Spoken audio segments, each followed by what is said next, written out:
Hello guys, good morning. कैसे हो आप सब? आपका एक बार फिर से स्वागत है आपके अपने चैनल आई विल पर, जिसमें कि हम करे थे प्रीलिम्स अड्डे की सीरीज। और आज हम जाते हैं अपने नेक्स्ट डे के करंट अफेयर्स के क्विज पर। तो चलिए स्टार्ट करते हैं आज के फर्स्ट क्वेश्चन से। वीडियो अच्छी लगती है तो लाइक कर लेना, चैनल को सब्सक्राइब कर लेना, अपने फ्रेंड्स में शेयर भी कर देना। तो चलिए स्टार्ट करते हैं फर्स्ट क्वेश्चन से। फर्स्ट क्वेश्चन हमें क्या बोलता है? हमें कुछ स्टेटमेंट्स को कंसिडर करना है। सबसे पहले है an impact crater. Impact crater is a circular depression in the surface of solid astronomical object, जो किसके कारण बनता है? वोल्केनिक एक्सप्लोजन या फिर इंटरनल कोलैप्स के कारण बनता है। ये बोल रहे हैं। देखो, इम्पैक्ट क्रिएटर किसके कारण बनता है? दो टाइप के, मतलब क्रेटर दो टाइप के हो सकते हैं। इम्पैक्ट मतलब, क्रेटर मतलब होता है ऐसे कुछ भी, मतलब डिप्रेशन टाइप का एरिया।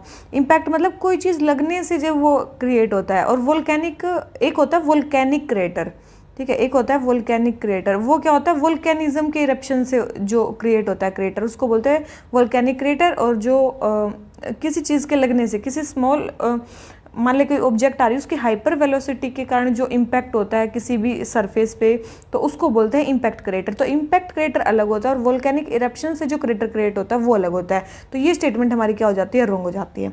ठीक है, बिल्कुल गलत डेफिनेशन दे रखी है। सेकंड बोल रहे हैं far side of the moon is also known as dark side of moon. ये स्टेटमेंट बिल्कुल सही है कि जो far side of the moon है उसको dark side of the moon भी बोला जाता है, which is not always hidden from the earth. याद रखना, वो हमेशा अर्थ से हिडन ही रहती है। ये भी चीज़ ध्यान रखना, वो क्या रहती है? हमेशा अर्थ से हिडन ही रहती है। It is always hidden from the earth. तो ये स्टेटमेंट क्या होगी? रॉन्ग होगी।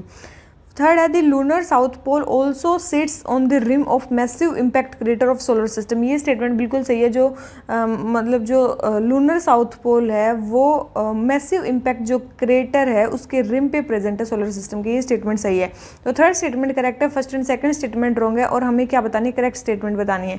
तो करेक्ट तो केवल एक ही स्टेटमेंट है इसमें, ठीक है। तो करेक्ट तो केवल एक ही स्टेटमेंट है, तो हमारा आंसर क्या आ जाता है? ए। ठीक है, नॉर्मल से थे। इसमें आ जाते हैं अपने सेकंड क्वेश्चन पे। सेकंड क्वेश्चन हमें क्या बोलता है? ASEAN India trade in goods agreement के बारे में बताना है। ASEAN India trade in goods agreement जो है, बोल रहे हैं एक फ्री ट्रेड पैक्ट है जो एशियान के 10 मेंबर्स और इंडिया के बीच में है। तो ये स्टेटमेंट क्या है हमारी? बिल्कुल सही है। ठीक है, इन्हीं के बीच में है। ठीक है, ये जो है ये इन्हीं के बीच में है, मतलब जो ASEAN India trade in goods जो एग्रीमेंट है ये। सेकंड बोल रहे हैं इस पैक्ट के अंडर जो दो ट्रेडिंग पार्टनर्स है वो टाइमलाइन सेट करेंगे फॉर एलिमिनेटिंग ड्यूटी को एलिमिनेट करने के लिए मैक्सिमम नंबर ऑफ गुड्स पे जो दो रीजन्स के बीच में ट्रेड होते हैं। बिल्कुल यही करा जाएगा। थर्ड बोल रहे हैं ए रिव्यू ऑफ मतलब this agreement is held annually at ASEAN India economic ministers meeting. बोल रहे हैं कि इसका जो रिव्यू होता है वो होता है कहाँ पे? ASEAN India economic minister meeting में। मतलब जो भी यहाँ पे डिसीजन लिए जाते हैं उसका रिव्यू कहाँ पे किया जाता है? इकोनॉमिक मिनिस्टर मीटिंग में किया जाता है। तो एक चीज़ ध्यान रखना है, इसका जो रिव्यू है वो कहाँ पे किया जाता है? एशियान इंडिया लीडर्स समिट में किया जाता है, ना कि इकोनॉमिक मिनिस्टर समिट में। ये स्टेटमेंट हमारी रॉन्ग हो जाती है। वो किस में किया जाता है? लीडर्स समिट में किया जाता है। ठीक है, लीडर्स समिट में रिव्यू किया जाता है। तो ये स्टेटमेंट हमारी क्या होगी? रॉन्ग होगी। तो थर्ड स्टेटमेंट रॉन्ग होगी, first and second statement correct है। तो हमारा आंसर क्या है? हमें क्या बतानी है? करेक्ट स्टेटमेंट बतानी है। तो केवल दो ही स्टेटमेंट हमारे इसके बारे में क्या है? करेक्ट है। ठीक है, अभी एक और चीज़ देखो कि भाई ये जो ट्रेड इन गुड्स एग्रीमेंट है, ASEAN India trade in goods agreement, ये एक ट्रेड डील साइन कब हुई है? 2009 में साइन हुई है। ठीक है, जिसमें ट्रेड जो है फिजिकल गुड्स और प्रोडक्ट्स में वो सारी चीज़ें कवर होती हैं, लेकिन ये सर्विसेज में अप्लाई नहीं होता। सर्विसेज वाली एक सेपरेट एग्रीमेंट साइन हुआ है। तो याद रखना, एशियान इंडिया अगर ट्रेड इन गुड्स एग्रीमेंट आए तो वो पहले हुआ था, फिर आया हमारा ASEAN India trade in services agreement जो 2014 में आया, और उसके बाद आया हमारा एशियान इंडिया इन्वेस्टमेंट एग्रीमेंट, और उसके बाद टोटल मिला के बना ASEAN India free trade area. ठीक है, तो ये चीज़ ध्यान रखना, ये तीनों एग्रीमेंट अलग अलग हुए हैं एशियान और इंडिया के बीच में। अब आप बोलोगे कि भाई चलो हमारा जो है ये ट्रेड इन गुड्स एग्रीमेंट हो गया, लेकिन फिर रिव्यू की बात क्यों चल रही है? ठीक है, मतलब बात तो ये होगी ना कि हम रिव्यू क्यों करना चाह रहे हैं, उसको क्यों करना चाह रहे हैं? क्योंकि इंडिया के लिए ये बहुत ही उसकी बात है, क्योंकि ट्रेड डेफिसिट हो रहा है इंडिया को। ट्रेड डेफिसिट क्यों हो रहा है? इंडिया के एक्सपोर्ट जो है एशियन कंट्री को वो तो हैं 44 बिलियन, ठीक है, अगर 2022-23 की बात करें। और जो हमारे इम्पोर्ट्स हैं, जो हम, ये तो हैं इंडिया के एक्सपोर्ट्स, ठीक है। ये तो है इंडिया के एक्सपोर्ट्स। अगर हम इंडिया के इंपोर्ट्स की बात करें वो कितने हैं, 87 बिलियन डॉलर। कितने हैं, 87 बिलियन डॉलर, वही 2022-23 में। ठीक है। तो ट्रेड डेफिसिट कितना हो गया, 43 बिलियन डॉलर। 43 बिलियन डॉलर का हमारा ट्रेड डेफिसिट है इनके साथ, केवल गुड्स में। सर्विसेज इन्वेस्टमेंट रहेगी अलग, केवल गुड्स की बात चल रही है, उसी में हमारा इतना ट्रेड डेफिसिट है। ठीक है। और यही मतलब ये तो 2022-23 में है, वही 2010-11 में केवल कितना ट्रेड डेफिसिट था, ओनली 5 बिलियन डॉलर का ट्रेड डेफिसिट था। ये ट्रेड डेफिसिट क्या होता जा रहा है, ईयर बाय ईयर बढ़ता जा रहा है, इसीलिए इसको रिव्यू करने की ज़रूरत है। ठीक है। इसीलिए मतलब इसकी ज़रूरत है, और लीडर समिट में इसका रिव्यू होता है, ये चीज़ ध्यान रखना। ठीक है। इसीलिए न्यूज़ में है, ताकि हम क्या कर सकें, डाइवर्सिफाई कर सकें अपने ट्रेड को, और जो भी करंट एसिमेट्री है बायलैटरल ट्रेड में उसको हम एड्रेस कर सकें। ये मेन ऑब्जेक्टिव है इसका रिव्यू मीटिंग का।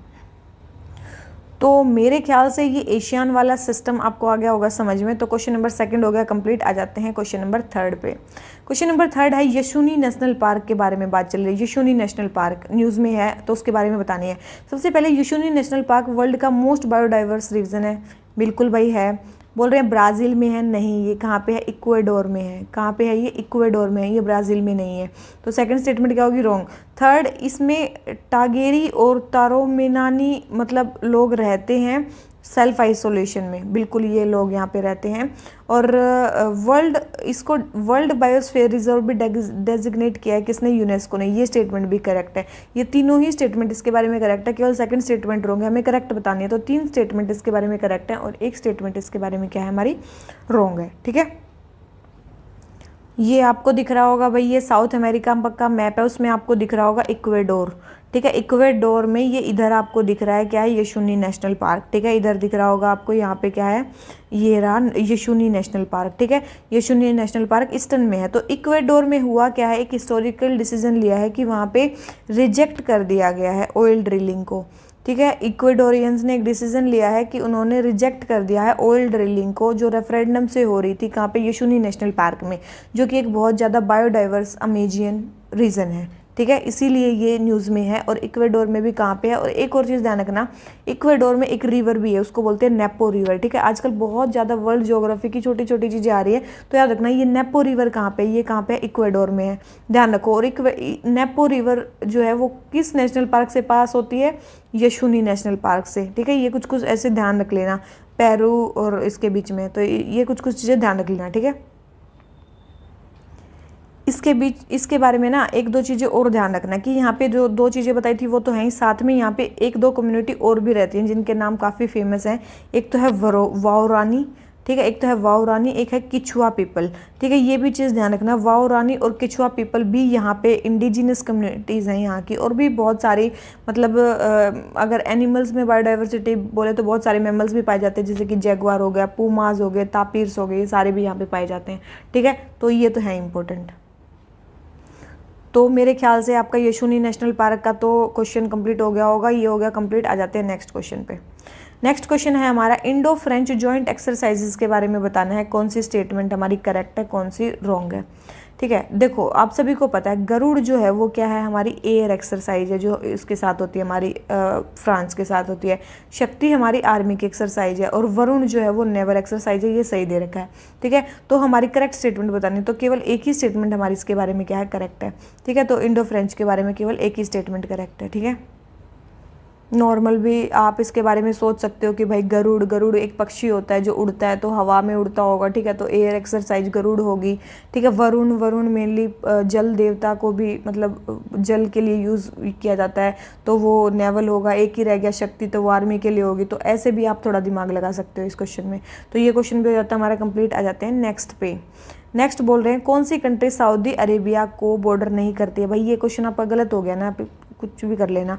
ठीक है। सऊदी अरेबिया को कौन सी कंट्री बॉर्डर नहीं करती है, नहीं करती है पूछा है। ठीक है। सऊदी अरेबिया आप सभी को पता है, ये आपने देखा होगा गल्फ का रीजन यहाँ पे है, ये वाली कंट्री है सऊदी अरेबिया। ठीक है। ये है सऊदी अरेबिया। तो ये किससे बाउंड नहीं करती है, इजिप्ट कहाँ है भाई, वो तो अफ्रीका में कि इधर साइड है, इजिप्ट से बाउंड नहीं करती है। ईरान से भी बाउंड नहीं करती है, क्योंकि किससे बाउंड करती है, इराक से बाउंड करती है। सूडान भी भाई अफ्रीका की साइड है, उससे भी नहीं करती है। जॉर्डन से तो करती है। तो किससे बॉर्डर नहीं करती है, फर्स्ट सेकंड एंड थर्ड, इन तीनों से बॉर्डर नहीं करती है, और इससे बॉर्डर करती है, ठीक है, जॉर्डन से बॉर्डर करती है। अगर आप सच में जाके मैप देखोगे तो आपको पता चलेगा इन सबसे बॉर्डर नहीं करती है। ये देखो भाई, ये आपको शायद दिख भी रहा होगा कि सऊदी अरेबिया जो है वो किस किस कंट्री से बाउंड है। इधर यमन है, इधर ओमान है, इधर यूएई है, इधर कतर है, ठीक है, यहाँ पे कुवैत है, बहरीन है, यहाँ पे क्या है, इराक है, ठीक है। ईरान बस यहीं इधर साइड में रह जाता है, तो ईरान से सराउंड नहीं करता। इराक है, और इधर क्या है, जॉर्डन है, ठीक है। इन कंट्री से सराउंड करता है हमारा सऊदी अरेबिया, ध्यान रखना, ठीक है। और इसके ईस्टर्न साइड में क्या है, पर्शियन गल्फ है। इसके वेस्टर्न साइड में क्या है, हमारा रेड सी है, ठीक है। गल्फ ऑफ एक्वाबा भी इधर आता है। तो ये कुछ चीज़ें ध्यान रख लेना। तो ये क्वेश्चन हो जाता है हमारा कंप्लीट। आ जाते हैं अपने नेक्स्ट क्वेश्चन पे। नेक्स्ट क्वेश्चन हमें क्या बोलता है, बाबर के बारे में बताना है भाई। बोल रहे हैं कुछ स्टेटमेंट्स को कंसीडर करना है। सबसे पहले, Babar was the first to refer Delhi as capital of all Hindustan in 16th century. आप सभी को पता है, बिल्कुल भाई, इन्होंने पूरे हिंदुस्तान की कैपिटल दिल्ली को बोला था। सेकंड बोल रहे हैं, मुगल्स अकबर के अंदर उन्होंने कैपिटल शिफ्ट की थी आगरा में, समटाइम्स के लिए, बिल्कुल भाई की थी। थर्ड है, under Shahjahan Delhi became the Mughal capital with the establishment of Shahjahanabad. बिल्कुल भाई, ये भी सबको पता है, दिल्ली शाहजहाँ के टाइम पे बनी फिर, ठीक है, शाहजहानाबाद उसकी कैपिटल बनके। तो तीनों ही स्टेटमेंट हमारी करेक्ट हैं भाई। फैक्चुअल है, उसके बारे में हम क्या बता सकते हैं, करेक्ट है। तो तीनों ही स्टेटमेंट इसके बारे में करेक्ट है, तो आंसर क्या हो गया, सी। नेक्स्ट क्वेश्चन पे आ जाते हैं। हमें बताना है कंज्यूमर कॉन्फिडेंस सर्वे जो किया जाता है, उसमें आरबीआई जो है वो रिस्पोंडेंट से किन किन वेरिएबल के बारे में पूछता है। आपको क्या लगता है किन किन वेरिएबल के बारे में पूछता होगा, ठीक है। तो याद रखना, इन सब वेरिएबल्स के बारे में पूछता है, ठीक है। इन सब वेरिएबल्स के बारे में पूछता है। General economic condition, employment scenario, overall price situation, income, spending, ये सारी चीज़ों के बारे में मेनली वो चीज़ लिया जाता है। तो पांचों स्टेटमेंट करेक्ट है, तो करेक्ट बतानी, तो सारी ही स्टेटमेंट करेक्ट है। तो आंसर क्या आ गया हमारा, डी। आ जाते हैं नेक्स्ट क्वेश्चन पे। नेक्स्ट हमें बताना है, गोवा जो बोल रहे हैं एक पोर्टुगीज की कॉलोनी बनी, वो बनी 1510 में, जब एडमिरल अल्फोंसो डी अल्बुकर्क जो थे, उन्होंने डिफीट किया था बीजापुर के सुल्तान की फोर्सेस को। बिल्कुल सही स्टेटमेंट है, तभी बनी थी। राम मनोहर लोहिया, उन्होंने एक रैली लेड की थी गोवा में, जिन्होंने सिविल लिबर्टीज़ के लिए और उनकी फ्रीडम के लिए मेनली कॉल दी थी, और इवेंचुअली इंटीग्रेशन ऑफ इंडिया के लिए भी उन्होंने कॉल दी थी। तो ये स्टेटमेंट भी क्या बिल्कुल सही है। 1946 में उन्होंने ये किया था। कब किया था, 1946 में किया था। तो ये स्टेटमेंट भी सही है। थर्ड बोल रहे ऑपरेशन ब्लू स्टार जो है, उससे गोवा इंडिया ने अपने पास छीना। तो आप सभी को पता है, गोवा को छीनने के लिए ऑपरेशन विजय आया था। कौन सा आया था, ऑपरेशन विजय आया था। Operation blue star is different है ना, it is related after independence के बाद से ये रिलेटेड है, 6 के लिए रिलेटेड है, ये डिफरेंट ऑपरेशन है। लेकिन ऑपरेशन जो ये विजय है, ये गोवा को एनेक्सेशन से रोकने के लिए था। तो ये थर्ड स्टेटमेंट रॉन्ग है, first and second statement correct है। हमें बताने करेक्ट स्टेटमेंट, तो केवल 2 ही स्टेटमेंट इसके बारे में हमारी क्या है, करेक्ट है, ठीक है। आ जाते हैं अपने नेक्स्ट क्वेश्चन पे। नेक्स्ट क्वेश्चन क्या बोलता है, फ्रीडम स्ट्रगल में रेड फोर्ट ट्रायल्स किसको बोला गया था। भाई अभी ये क्वेश्चन नहीं आता होगा ना, तो फिर मैं क्या ही बोलूँ। इंडियन नेशनल आर्मी के जो ट्रायल हो रहे थे 1946 में, उसको बोला गया था भाई, ठीक है, उसको बोला गया था रेड फोर्ट ट्रायल्स, ठीक है। तो क्वेश्चन नंबर 9 आंसर हो गया डी। आ जाते हैं नेक्स्ट क्वेश्चन पे। हमें बताना है डैन्यूबे रिवर के बारे में। भाई अगर आपने पिछले साल की ज्योग्राफी की सीरीज देखी होगी ना, इतनी बार बता दिया है। डैन्यूबे रिवर लॉन्गेस्ट रिवर है यूरोप की, बिल्कुल भी नहीं भाई, सेकेंड लॉन्गेस्ट रिवर है, ठीक है। कौन सी है, सेकेंड लॉन्गेस्ट रिवर है। तो ये स्टेटमेंट क्या होगी, रॉन्ग होगी। क्या, सेकंड लॉन्गेस्ट रिवर है।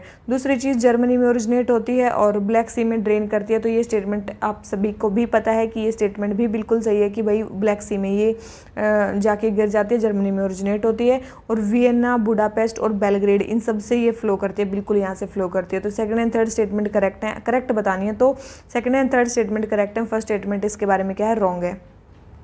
ये देखो भाई, मेरे ख्याल से आपको ये मैप दिख रहा होगा, और इसमें जो रेड कलर में रिवर है, ये है डैन्यूबे रिवर। कहाँ पे गिर रही है, ब्लैक सी में जाके गिर रही है, ठीक है। कहाँ पे गिर रही है, ब्लैक सी में जाके गिर रही है। और इम्पोर्टेंट कंट्रीज़ जहाँ से ये पास कर रही है वो भी आपको दिख रही है। ओरिजिनेट कहाँ हो रही है, जर्मनी में ओरिजिनेट हो रही है, ये दिख रही है ना, जर्मनी में ओरिजिनेट हो रही है, फिर वियना जा रही है, ठीक है। उसके बाद फिर हंगरी, स्लोवाकिया, हंगरी से पास होते हुए सर्बिया, रोमानिया, ठीक है, इन सब से बुल्गारिया, इन सब से पास होते हुए मोल्डोवा, इन सब को कवर कर रही है। और लास्ट में कहाँ गिर जा रही है, ब्लैक सी में गिर जा रही है। ठीक है, इंपॉर्टेंट सिटीज़ आपको पता ही चल गई हैं। यहाँ पे बुडापेस्ट है, यहाँ पे वियना है, ठीक है, यहाँ पे बेलग्रेड है। ठीक है, ये कुछ कुछ इंपॉर्टेंट सिटी हैं इसके बैंक पे, तो ये कुछ कुछ ध्यान रख लेना। ठीक है, मैप में भी आपको दिखा दिया है। और बस ये क्वेश्चन हो जाता है कंप्लीट। अब सेकंड लॉन्गेस्ट बोला सबसे बड़ी कौन सी यूरोप की, चलो मेरे को कमेंट बॉक्स में कमेंट करना। ठीक है, मेरे ख्याल से तो आप करोगे नहीं, तो मेरे ख्याल से बता दूं क्या, चलो आप कमेंट बॉक्स में कमेंट ही करना कि यूरोप की सबसे लॉन्गेस्ट रिवर कौन सी है। ठीक है, अगर बहुत ही सिंपल है, मेरे ख्याल से तो 90% 95% बच्चों को पता होनी चाहिए, लेकिन यूरोप की लॉन्गेस्ट रिवर कौन सी है वो मेरे को कमेंट बॉक्स में कमेंट करके बताना। ठीक है, तो चलिए इसी नोट पर आज का हम लेक्चर खत्म करते हैं। वीडियो अच्छी लगती है तो लाइक कर लेना, अगर आपने किसी ने भी अगर जवाब नहीं दिया तो फिर नेक्स्ट लेक्चर में मैं इसका आंसर आपको बता दूंगी। ठीक है, तो गाइज अगर आपको थोड़े सा भी हमारा इनिशिएटिव अच्छा लगता है तो please please please please daily basis पे इसको देखो, अपने फ्रेंड्स में शेयर करो, डेली बेसिस पे कमेंट किया करो। ठीक है, तो इसी तरीके से हमारा मोटिवेशन बढ़ता रहेगा। लाइक करोगे, चैनल को सब्सक्राइब करोगे तो हम भी डेली बेसिस पे आपके लिए वीडियोस लाते रहेंगे।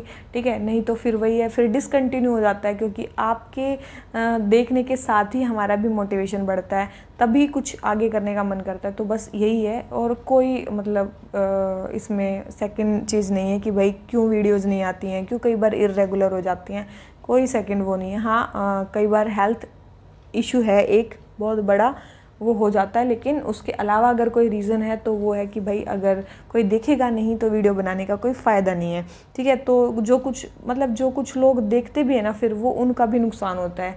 तो बस मैं यही बोलूँगी कि ज़्यादा से ज़्यादा अपने फ्रेंड्स में शेयर करो, ज़्यादा से ज़्यादा डेली बेसिस पे वीडियो को देखो और लाइक करो। ठीक है, तो चलिए इसी नोट पे आज का लेक्चर ख़त्म करते हैं। Thank you very much, bye bye.